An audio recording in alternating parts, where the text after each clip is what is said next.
बहुत ही अच्छे से वेल ऑर्गेनाइज हमें इवेंट देखने को मिला है। आज ये जो हाइजीनिक डे है इसके ऊपर आपने इतनी सारी बातें की हैं, लोग यहाँ पर आए, लोगों ने आपका सपोर्ट भी किया, तो कुछ कहना चाहेंगे आप कि कैसा रहा ये आपके लिए आज का ये डे स्पेशल? हाँ, ये मेंस्ट्रुअल हाइजीन डे हम लोग हर साल सेलिब्रेट करते हैं और इसी दिन 2017 में मैंने T foundation sanitary pad bank की स्थापना की थी और इस काम के लिए मतलब मुझे प्रेसिडेंट अवार्ड भी मिल चुका है, फर्स्ट लेडी अवार्ड, क्योंकि ये डिजिटल सैनिटरी पैड बैंक है। और मैं चाहती हूँ कि हर समाज की हर स्त्री को मेंस्ट्रुअल हाइजीन समझ में आए, वो सैनिटरी पैड का यूज़ करें और इस बारे में अवेयरनेस होना चाहिए, ऐसा मुझे लगता है।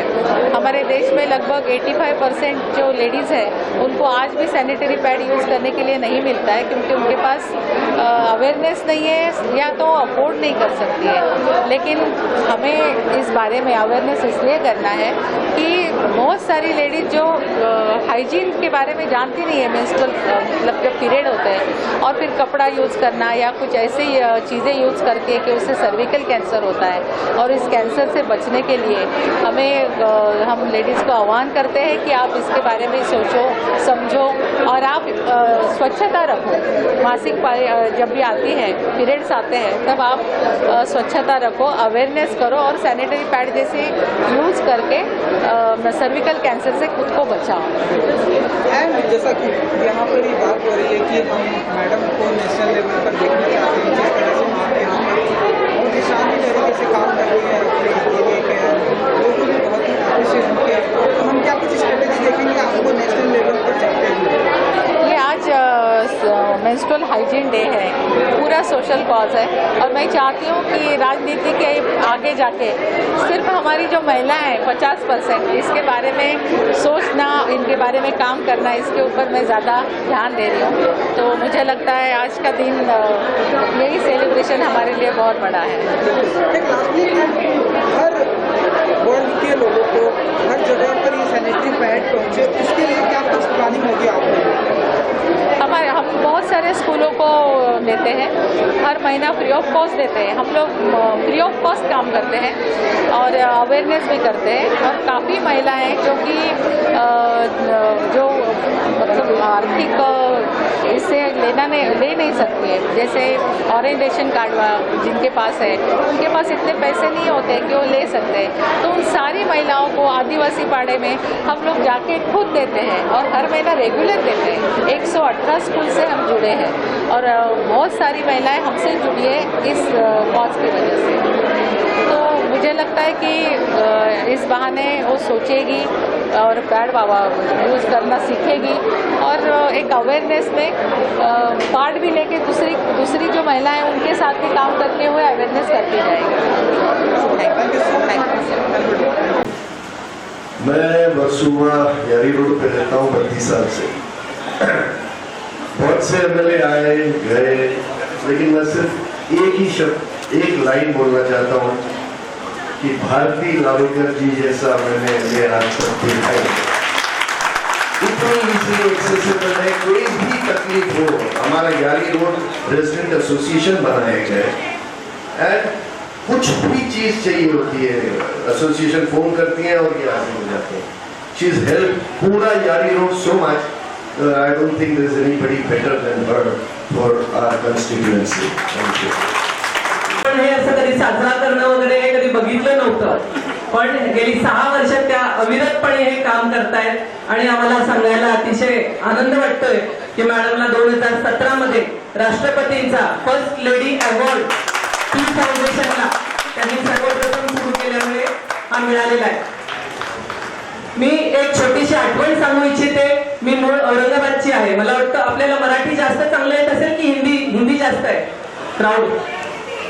हिंदी। मैं एक याद बताना चाहूंगी इस ओकेजन पर कि औरंगाबाद में जब हम लोग पढ़ रहे थे, कॉलेज में पढ़ाई कर रहे थे, तब एक लड़की थी रिंकू देशमुख नाम की आई थी। वो लड़की अपने बॉयफ्रेंड के साथ कॉलेज रोड पर जा रही थी और उन दोनों में कुछ अनबन हो गई। उस लड़के ने पेट्रोल निकाला, उसके ऊपर पेट्रोल डाला और उस लड़की को जला दिया। वो केस जब हम लोग पुलिस में भी नहीं थे, तब वो केस हमने सुना, देखा, लेकिन उसको उस लड़की को पेट्रोल डाल के जलाने के बाद उसकी डेथ हो गई। वो ऑलमोस्ट 1 वीक तक जीने के लिए संघर्ष कर रही थी। तब कोई नहीं था, लेकिन भारती जी उसके लिए खड़ी हो गई। सोशल वर्कर जो मैंने देखी है कि वो पहली सोशल वर्कर है जिन्होंने उस लड़की के लिए आवाज उठाई। इनके साथ हमारे एक और फ्रेंड है सोशल वर्कर डॉक्टर चारुलता रोजेकर, और इन्होंने मिलकर, मुझे तब याद है कि एक अच्छा और बड़ा मोर्चा महिलाओं के लिए, कि महिला के समर्थन के लिए निकाला, वो इन्होंने निकाला कि उस लड़की को जस्टिस मिलना चाहिए। ये तो इस देश की जो सबसे बड़ी सेलिब्रिटी है वो मेरी बहन है भारती लावेकर जी।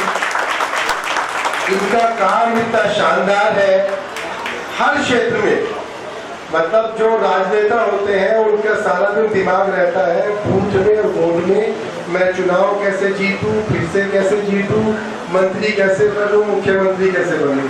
लेकिन भारती जी राजनेता होने के बाद भी सारा दिन ये समाज के लिए चिंतित रहती है कि मैं समाज के लिए कैसे हमेशा अवेलेबल रहूं, कैसे समाज के लिए मैं सारा दिन काम करती रहूं। और उन छोटी छोटी बातों पे इनका ध्यान जाता है जिसपे किसी ना तो राजनीतिक कार्यकर्ता का ध्यान जाता है और ना ही जल्दी से सामाजिक कार्यकर्ता का ध्यान जाता है। अब जहां तक ये सैनिटरी पैड की बात है, इन्होंने इतना सुंदर इसका मॉडल बनाया है कि इस पैड को प्रोवाइड कराने के लिए समाज को ही इन्होंने एक संगठन बना दिया है। कितनी रिक्वायरमेंट है। बहन जी ने इसके लिए जो ऐप तैयार की है वो इतना सुंदर मॉडल है कि उससे कोई भी प्रेरणा ले सकता है। इतनी रिक्वायरमेंट है, उतने ही डोनर इनके पास आ जाते हैं। ना इन्हें कभी डोनर्स की कमी पड़ती, ना इनको उपयोग करने वालों की कमी पड़ती।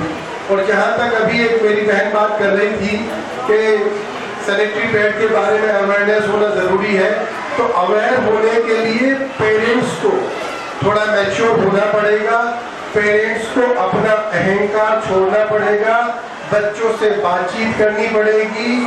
अभी भी हमारे समाज में इवन लोखंडवाला जैसी जगह पे, मुंबई जैसी जगह पे, मैं गांव खेड़े की बात नहीं कर रहा हूँ, यहाँ भी माँ बाप अपने बच्चों से इस विषय में बात करने में खुल के शर्माते हैं, झिझकते हैं।